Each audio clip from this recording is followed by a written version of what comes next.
Welcome back to another episode of Rock Boys Football. Late Saturday night, the Miami Hurricanes commitment sweatshirt comes back on as Mario Cristobal, the Miami Hurricanes, flip the commitment of four-star defensive back Jontavius Wyman from Georgia to Miami. Look, anytime you're able to go up into the state of Georgia and flip a Georgia Bulldog, it's a big win on the recruiting trail. The first thing before we get into the player that excites me is the Zach Etheridge, Will Harris combination on the recruiting trail. Those are two guys that are young, that are energetic, that are known for the recruiting chops, and you're kind of seeing it start to pay dividends early for the Miami Hurricanes in this 2026 cycle. Now you get into Jontavius Wyman, fascinating guy that I think can play all five positions in the back end. I mean, he primarily plays boundary cornerback on the defensive side of the football, but quite frankly, you dive into some of the junior year tape and say, makes a lot of sense for him to play safety. I'd even argue that he might be a better safety than he would be a boundary cornerback because this kid's instincts in terms of, hey, eyes on the quarterback, go make a play on the football, create game-changing turnovers. He's got a knack for making plays. And to me, that stands out because you look at the physical traits and say a little bit on the shorter side, listed at 5'11". The only verified track times we have going back to his freshman year was a 12.2. And so the length and the long speed might be a question mark, but I'll tell you what's not a question mark. His playmaking ability, his ability to get his hands on footballs and create turnovers. That's something that you want from your safety in the back end. We'll see where he ends up. But a guy that, could play boundary cornerback because the film checks out, could play nickel, could play safety. When you get these kind of guys, it gives you so much flexibility in terms of how you want your secondary to look. And I'll say this, the secondary was a problem for Miami in 2024. They ain't no arguing that. Taking a look at what this secondary is going to look like for the next couple of years, it's going to be loaded. I mean, you have Xavier Lucas and OJ Frederic. I mean, two of the better boundary cornerbacks that you see in the ACC. They're only going into year two. You brought in a really impressive class in 2025, and now you're building a really impressive class in 2026. Jontavius Wyman, he joins Camden Portis. He joins Jalen Waters. There's three blue chip guys in the defensive backfield early in the 2026 cycle. Want to get a little bit into Jontavius Wyman, talk about what he brings to Miami before we get into it. As always, the Miami Hurricane fans, checking the boys out Saturday night as the Final Four is going. Appreciate you guys. It really has been a blast talking this program in spring practice, talking this team on the recruiting trail. Can't thank you guys enough for rocking with it. If y'all do enjoy the content, consider subscribing to the channel. Without further ado, let's get into this one. And I want to just kind of turn on the film because you go back and look at even going back to the sophomore year, 12 pass breakups, 4 interceptions, over 40 tackles. He's a guy that gets his hands on the football. And then I think what I love is, the two-way profile.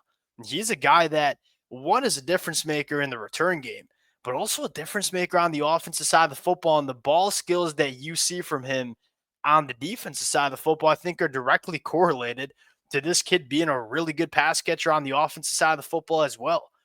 You look at some of the biggest growing pains that young defensive backs have when they get to the collegiate ranks. It's playing the football in the air. When you are a defensive back that has that background playing on offense, used to playing the football, that normally helps. And you see it very clearly with Jontavius Wyman. Now, getting into the film again, it first starts with his IQ and instincts is probably the best way to describe it. Plays a lot of kind of softer zone coverage in this defense where he kind of just hangs back, eyes on the quarterback. And he's got tremendous feel for what's going on in front of him, tremendous feel for where the quarterback's going with the football.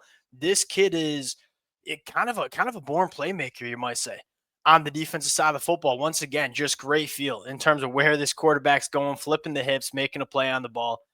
Again, juice after the catch. He's a guy that you take a look at the offensive film, difference maker. You kind of see it in the return game.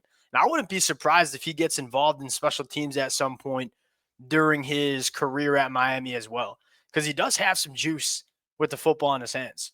Continuing to work through the film, and I think you continue to see that ability to fire downhill, make plays, and this is something important. Boundary cornerbacks tackling in space. Jontavius Wyman can do that.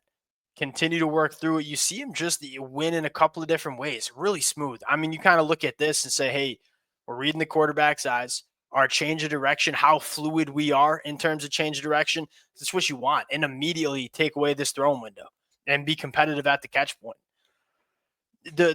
This kid's not a dude that's dripping with physical traits. And sometimes we gravitate too much towards what's the 100-meter dash time? What's the size, the height, weight, speed profile? Jontavius Wyman is not going to jump out of the page with the height, weight, speed profile. You turn on some of the tape, especially from the junior year, you see a really good football player that really does know what he's doing, and he's not afraid to come downhill and make plays in space. I'm a fan. I'm a fan of the playmaking ability. I'm a fan of the versatility that he brings in the back end. Once again, just a really good feel when he has his eyes on the quarterbacks. We're making plays on the football. That's what I love most. Turnovers win you football games, and I think a guy like Jontavius Wyman, whether he plays boundary cornerback, whether he plays safety, is going to make some plays for you. Now, you look at this 2026 cycle, there's some news that I think Miami fans need to tune into. That is Bryce Perry-Wright, who is on campus this weekend for Miami, cancels his official visit to Georgia, and is now going to take that visit to the Miami Hurricanes in the summer. That tells us how that visit went for Bryce Perry-Wright and Miami. Top defensive lineman in the country, one of the top players in the state of Georgia. Miami going back into the state of Georgia, and it sounds like they got some real momentum with a guy like Bryce Perry-Wright, who he's a versatile defender. Really fun film to watch. Almost reminds you a little bit of Ruben Bain, quite frankly. A guy that you're not really sure is he going to hang out on the edge. Is he going to be a 3-tech? He can do it all. I wouldn't be surprised if he plays a 3-tech, but I wouldn't be surprised if he hangs out on there on the edge and is a really powerful edge defender that's elite against the run. Kind of how we talk about Ruben Bain.